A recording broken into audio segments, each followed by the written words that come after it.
Hey guys, it's Ixalan Magic here, and holy cow, did Wizards announce a lot of stuff today. In fact, the announcement was so big that they had to announce the announcement last week. So we knew last week that there were big announcements coming. When your announcement needs an announcement just to work people up to it, then you know the hype train is real. Although I will say, since this is a Wizards of the Coast hype train, everybody was just more scared than anything, really. But these are the friendly type of announcements, kind of. It's not like, hey, we're changing this and you're probably going to hate it. It's, hey, here's information that you wanted for the last couple months. So I'm going to burn through these because there's not a whole lot to, like, look into depth-wise. It's just, here's what they did. So we already knew Ixalan, which I'm going to keep calling it Ixalan. I think some people in the video, which, by the way, their announcement was in video form because clearly they're just modeling it after my channel. I know everybody at Wizards, especially the upper management, is a big fan of my channel. I had heard that when somebody's late to a board meeting, you know, they're held up on a phone call or something, they just turn on my channel and just start watching whatever I uploaded. Anyway, they revealed for Ixalan, which is the set after Hour of Devastation, that Vraska will be in it, which we kind of knew that due to an earlier leak-ish. Now, by the very nature of what it was like a demo thing. It could have been fake, it could have not. They didn't confirm it, and it can't confirm itself. But basically, Vraska was on the cover, and that's when it was still called Atlazan, and apparently they changed the name to Ixalan. Now, those are close enough that I think they went with it, but if you recall, the second one was Conquest of Power, and they just did not stick with that. The second set in the block, and this is, by the way, the last block to be a block, it's called Rivals of Ixalan. So they kept the word of. Now that'll be coming out January 19th, 2018, of course, and we've got a release for Ixalan of September 29th. All we know about it without, you know, tons of screenshotting and all the, you know, enhancements and zooming and 1080p downloading and frame capturing and all the crap that I'm way too lazy to do is Vraska's going to be a pirate, there's going to be pirates, and there's going to be dinosaurs. I thought I heard somebody say something about like a missing city that everybody's looking for too. Now, maybe I was kind of spacing out because I was catching Pokemon, but they may not have mentioned this in the video, but there's going to be a product called Explorers of Ixalan, and it's going to be an out-of-the-box multiplayer Magic experience. In other words, tabletop board game.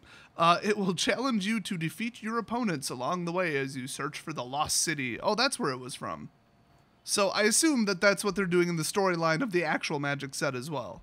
So begin your exploration on November 24th, 2017. So Pirate Vraska and dinosaurs, and they're going to be searching for a city. I'm just going to go ahead and confirm that this artwork leak right here is real. They also announced an art book. That's kind of cool. You know, I'm too poor to buy them, but they look cool. Now, I could have sworn dual decks are going away, but they did announce that Merfolk versus Goblins is going to be the next one, which will be November 10th, 2017. I hate both of them. I will play Merfolk or Goblins when hell freezes over. I could just tell you right now, don't buy that product because right up there with slivers on the hate level. Cue everybody in the comment section saying, I play Merfolk and I love them. I play Goblins and they're amazing. I'm sure they are. Everybody hates them. I mean, nobody's going to knock Elves out of tier 1 as far as the hate ranking, but not my favorite. But if you're not familiar, dual decks are two 60-card decks. They're meant to be kind of even against each other. They never are. And some of the cards are like legal and some aren't or something like that. It was always confusing to people. Like, I wanted to put Village Bellringer in my deck, and it was printed in Innistrad, and it was printed around the same time as Shadows over Innistrad, but it wasn't legal in Standard, but some of the other cards from the deck were. Talk about confusing and annoying. I mean, Village Bellringer and Cryptolith, right? They honestly probably would have had to ban it. Now, here is the one that'll piss you off. Here we go. You know how some of the From the Vaults are probably still like $100 and they're amazing and everybody loves them and they're super popular and people are like, yes, I love those. Oh my God. And some of them are like, why did you not put anything good in here? You know, like the $34 From the Vault Annihilation below MSRP right now today on eBay. Well, I didn't literally check it. I checked it like a month ago. Oh, but we aren't going to put Damnation in it, the most famous board wipe ever printed. You know, like, they're all destruction cards and mostly board wipes and that kind of stuff, but, you know, we're not going to put in the one anybody actually wants. Well, this time they decided to take that concept and go even further and make 15 cards that nobody wants. It's From the Vault Transform. Yeah, it's exactly what it sounds like. double-sided cards. Here, I'm going to try to calm you down and distract you with some interesting trivia about two-sided cards, besides the fact that they're one of the most hated things ever printed in all of Magic. How many sides does a double-face card have? Or I should say, how many faces does a double-face card have? The correct answer, according to the rules, is 3. You can have it normal, standard, whatever, and then you can have it flipped, and then you can have it morphed, quote, face down. So there actually is, well, not even just morphed, you can exile it face down as well. So the card can be face down, so it has a downward facing up face, I guess you would say. So they actually have 3 faces. How about that? Okay, tangent over. What the hell? People hate flip cards. They hate them. Weren't they only printed like twice? I mean, what the hell are you going to choose from? How did you even come up with 15? I mean, they're not even putting like Sarkhan in there. Like he turns into a dragon or Gideon turns into a soldier. No, they said in the video, it is flip cards. The end. I wasn't around the first time, but I do believe it was Innistrad and that's it. I don't think they ever printed flip cards another time unless I'm way off. And this time around, honestly, I can't think of that many great flip cards. I mean, they're probably going to put Avacyn in it. They're probably going to put that, the Planeswalker, Arlen Cord. They're probably going to put the Kralin Horde guy on there. I can't think of any other that I'd be excited about. I'm sure I'm forgetting a couple, but I mean, just think about it. Maybe you're thinking of like 7 or 8. They're going to put 15 in here. This cannot possibly be good unless they made a slight editing error or oversight or misspoke, and only some of them flip and other ones just turn into something. Like, you know, put like a Dark Depths in there, except for the fact that they already did in the last one or whatever. Or hell, put Sarkhan in there. He turns into a dragon. Why the hell not? Hell, I'd get excited if they put in a cloner. So not really looking forward to that, but I'm not allowed to get those in any way, shape, or form from my distributor, so I don't really care. It's just a shame with all the things they could have picked that that's what they went with. That is really, really, really a shame. Now, what's coming after the Ixalan block? So, Ixalan and then, what is the other one? Explorers of Ixalan? Yeah. It's going to be Return to Dominaria, which, the R is not capitalized. So unless, once again, that was an editing error, that's not the actual literal name of the set. I mean, they've named stuff, you know, Return to Ravnica before, but then they didn't name the Innistrad one Return to Innistrad. So I think they don't want it to be too obvious that they're returning to the plane because it just has a negative connotation, like they're recycling content, even though people really want them to return to certain planes. People want to go back to Kamigawa and Dominaria. Those are the 2 I always hear about. So after Ixalan, the non-block large set is going to be in Dominaria, and that's awesome. I don't know crap about it. I just thought it would be cool to return to it because I think everybody pokes fun of Homelands. I think that was there. And the very first set, Alpha and Beta, I believe, took place there. I really don't know much about Dominaria. Go check out Saibon's channel. I'm sure he has, like, whole audiobooks about it. Now, this next one's really interesting because it kind of indicates something that we've suspected. So it's an announcement with, like, a hidden announcement within it, like some kind of announcement Kinder Egg. Oh, except it won't cause kids to choke. Well, I mean, stupid kids, but as part of their 25th anniversary celebration, which they're already tooting their own horn about, they'll be releasing a 25th anniversary edition Masters set. I think that might literally be the name of it. Either that or like 25th Masters, whatever. Maybe they haven't even settled on a name yet. I don't know. I feel like it's already printed because it's coming out in March 16th, 2018. That is really early for a Masters set, I'm pretty sure. They have been moving them around lately, so you can't really say what's typical. But 2 in the same year is not typical, or is it?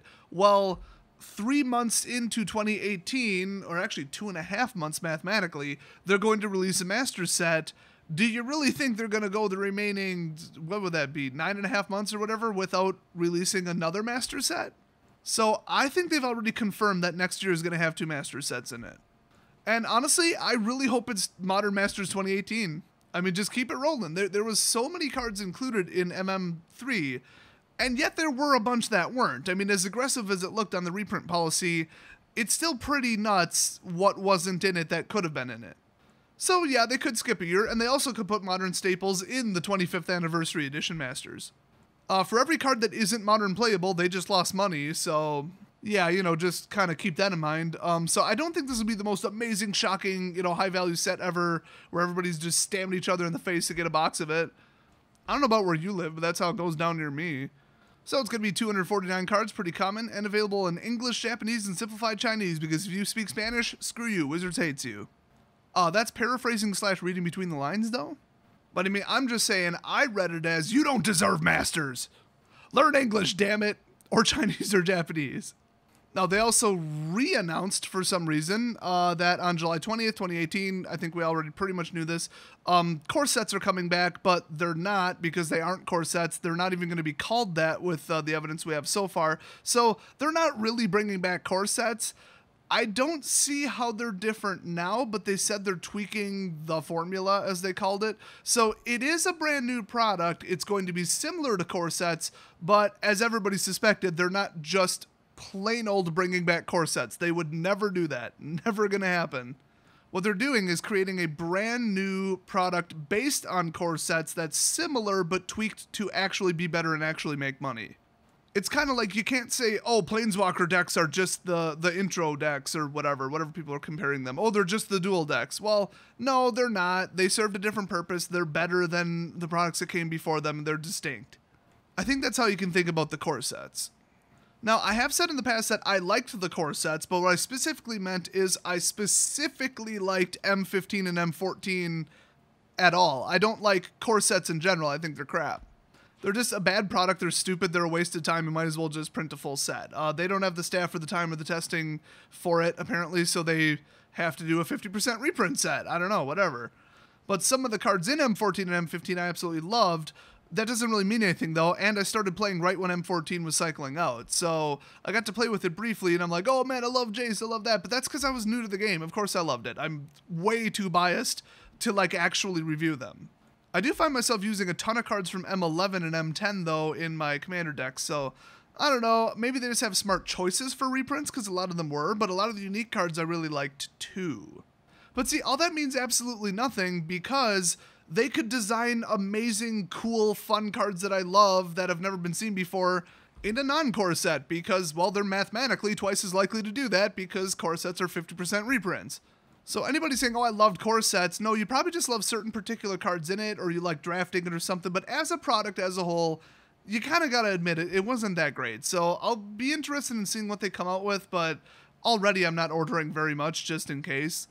Now, the craziest thing to come out of the video, literally, watch the video, and people have been requesting that I do a reaction video to the video. I basically have to at this point. Anyway, the amazing and always lovable Mark Rosewater leaked the information that they're bringing back silver bordered cards, you know what that means, and unset. Now, everybody agreed that it should probably be called unscrewed because some guy came up with that, and then everybody's like, yeah, unscrewed, get it? Because mana screwed, I get it. Well, and plus unhinged, I mean, it kind of goes with it. You buy them both at a hardware store. But they're going with unstable. And honestly, that's freaking amazing because it's kind of got multiple meanings and stuff. And I'm sure they'll make all kinds of word plays and stuff with them. Also, it looks like we might maybe see a Planeswalker in the unset, and he's going to be a court jester. I can't wait to see that. That'll be some funny crap. Now, what I'm really worried about is, I'm a giant card vendor, so I don't know what the hell to do with this. I love it. I wanted them to print it forever. I know it'll sell like crazy, but I don't know what the hell the singles prices are going to do because they're not legal in any format. I mean, this set is built to be drafted and collected, and that is not my expertise area, I guess. So I don't know what the hell to do with this. Honestly, buy it and leave it sealed for 10 years would probably be the correct answer, but that's not how I do things, because I'm poor. I mean, I already know that it's going to hit like $88 a box online because that's just what it does, because people buy it, they sell it for $1 profit, and they're happy with that, and there's no reason to have any kind of staying power in these sets, except for maybe full art lands, but that's been played, so unless they put in some really valuable gimmick, which I don't think they have to, just print it as it is. People are happy with it on set. They want to draft it and just sell what you're going to sell. I don't think they have to worry about injecting value in it, but if they do, it would be pretty sweet. Like, they might do full art, like, upside-down lands with upside-down text or something crazy, and yeah, those would be collectible. They'll probably be worth, you know, a couple bucks in the very distant future. I just hope they don't print it to death and then, like, the vendors get stuck with it, but honestly, I don't think most distributors would care, because, like I said, you hold them for 5-10 years, they're going to be worth a fortune, I think. Now, the last thing they mentioned, we already knew this. This is more like reiterative news mixed with announcements, but that's cool because it's all in one place. I like that. So September 8th through 10th, they're going to be having HasCon, which is the Hasbro convention. Not quite as big as E3, probably as annoying though. Now, they said we'll be celebrating our 25th anniversary there. Now, if you're wondering what the hell that means, I thought about it for a second. I way overthought this because this is really obvious. Is it Hasbro, Wizards of the Coast, or Magic the Gathering that's celebrating their 25th anniversary? And I was like, well, when did D&D come out? And okay, it's probably not Hasbro because they're like 100 years old. And then I thought, oh wait, Magic's been out for 24 years as of right now. Whoops. So, assuming it's that, they're holding it in Providence, Rhode Island, because if you want to go to it, screw you. You know, why have it in Chicago or Seattle when you could have it in Rhode Island? Is Hasbro from Rhode Island or so? Where did they get this? I just, oh, what the hell? I feel like Wizards couldn't even plan a damn bake sale at this point, but then technically, I suppose if it's called HasCon, Hasbro planned it. In fact, you know what, Magic? Have a bake sale at it. I think that would be awesome. Make little Planeswalker cookies, little like mana symbols, maybe like a little gingerbread Jace. Oh my god. Oh my god, I would eat the whole Gatewatch and then go into a sugar coma. You know, actually, when I mix, like, Red Bull with sugar in, like, dessert items, like, class 4 misdemeanors tend to happen. So maybe not such a great idea, but then again, I'm talking like I'm going there. I'm sure as hell not. But anyway, the big news that they're focusing on, because even they don't give a crap about Hasbro, apparently. I mean, what have you heard about HasCon from them other than the Magic stuff? Like, think about that for a second. But anyway, they'll have an early pre-release for Iconic Masters, and what I had heard is that nobody is going to post any spoilers or leaks, you know, except for all the people that are going to leak this. But sparing that, this will be the first look at the cards, is at HasCon, and I think it's going to be, like, during gameplay. So I think they're probably going to, like, live stream a like pseudo pre-release for Iconic Masters, and as people are, you know, drafting or building their sealed pools, you'll get to see the cards, I guess. I don't know if that's specifically how they're going to do it, but that's the vibe. I mean, they even said it's the world's first look at that set, so they're trying to keep it under wraps until then. The only other thing we know about that is that vendors are pissed. Trust me, I've heard it from a couple of them. I don't know why we have to order them blind every single time, so delaying it even further, I don't care. I guess the bigger vendors that take pre-releases, or pre-orders, they're pissed because they don't get to do that, but they shouldn't be selling pre-orders, and people shouldn't be buying them. It never goes well for one of the two. So, oh no, boo-hoo for them, whatever. So overall, a set with pirates, adventure, tropical islands, and dinosaurs. That just sounds cool. I mean, it's better than ripping off some culture's mythology, religion, or actual history. And, you know, even that's being generous because they don't. I don't think Naga and Minotaurs are Egyptian. Call me crazy. Pretty sure they're Greek and Hindu, but, you know, whatever. It's like Kamigawa was an insult to the Japanese people because that's real crap. That actually happened, except not the way Kamigawa put it. It was just like every stereotype about Japanese culture that's blatantly wrong put into one set. And, you know, so many people have screwed with Egypt, I don't think even they give a crap anymore, so that's just open game, at least after Stargate. Stargate and Ancient Aliens, okay, it's so far gone, it's just whatever. Okay, Egypt is like a freaking fairy tale at this point. But Ixalan, that's, I mean, where is that? I'm sure they're going to rip off somebody's culture because they can't think for themselves, but, I feel like it's Caribbean, but, you know, whatever. Like, well, it's pirates, so, I mean, that could mean anything. But, you know, pirates are in, like, kids' books and crap. So pirates, you can rip off pirates, okay? There's no pirate culture. You don't have pirate descendants where I'm 1/4 pirate on my mom's side, and I find the depiction of pirates as jolly people who break out into song and swab the deck offensive. But holy crap, if you're Native American and it's anything like what I just said, ooh, they better not make a Native American set. I think somebody told me they already did a long time ago. Damn. Oh, although we do have evidence that Ixalan will be not only kind of Caribbean-ish now, because, you know, Pirates of the Caribbean, that's where pirates are, you know, big culturally, or historically, or, well, pop culturally. I think they're probably going to stick to the Mayan theme, because that's, you know, Mayan, Aztec, whatever, because we all know there's no difference between Mayans and Aztecs, you know, it all just runs together. You know, just design the card work, just put some faces on it, I'm sure that's one of the two. I swear to God, if a subtype is Conquistador, I'm going to lose it, because that's, like, going way too far. But anyway, I think they're going for that because, you know, the whole Incan, Mayan, Aztec, all the cultures down there, now even I'm putting them together, but what the hell, I think we all know they're going to. They had a lot of lost cities. It's more of a today thing. I assume when, like, the Mayans lived there, they knew where their cities were. They weren't lost at that point. But, you know, Ponce de Leon was looking for some city or some fountain. I don't frickin' remember or care. If I recall, like Christopher Columbus, he actually was pretty much just a giant asshole. So anyway, I think it'll be cool. I think it'll be fun. I think dinosaurs will be pretty cool. They basically printed dinosaurs in like the last couple sets anyway, so might as well stick with it. Also, pirates, why the hell not? It's a little classic, but, you know, it can't beat a classic. I like it overall. I think it looks cool from what we know so far.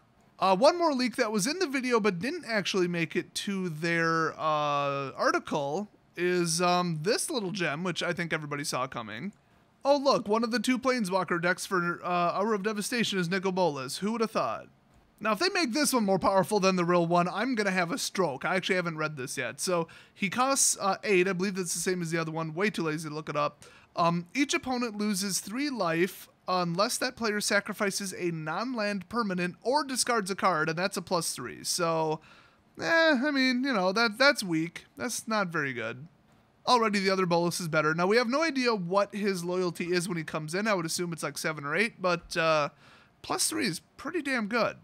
Now, his -3 is destroy target creature, draw a card. Now, that's actually huge, especially in those 3 colors. I mean, that's massive. So how many times he can do that is going to be very, very, very interesting. So his -11 is Nicol Bolas the Deceiver, deals 7 damage to each opponent. You draw 7 cards. That's more of like an Ugin thing, if I remember correctly. But then again, the first Nicol Bolas kind of did something like this, and I do mean the first one. Now here's an interesting thing. He is number 205 out of 199 on the card. Strangely enough, I did not notice that that's how it always worked. Tezzeret Master of Metal is 190 out of 184. So, alright.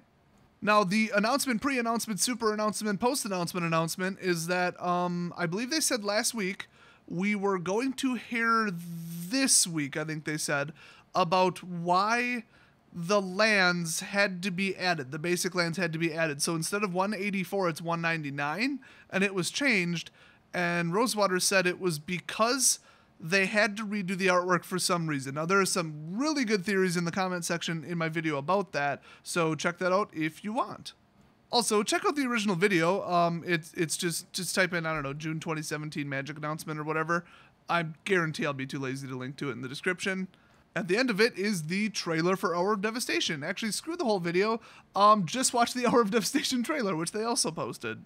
Just kidding. The video actually is legitimately somewhat funny, a little bit cringy, not too bad. I'd give it about a 7 out of 10. So that's all the mega announcements for today. Couple more announcements to come still this week from what I know, so watch out for that. Nothing quite this big, though. And the storylines for Hour of Devastation. I think like 3 or 4 or 2 or something chapters were already posted. So you already know what that means in reference to my channel, but if you want to read them, go do that. So all the announcements, we're finally done. Hopefully, I probably missed something. Who cares? I will see you guys next video.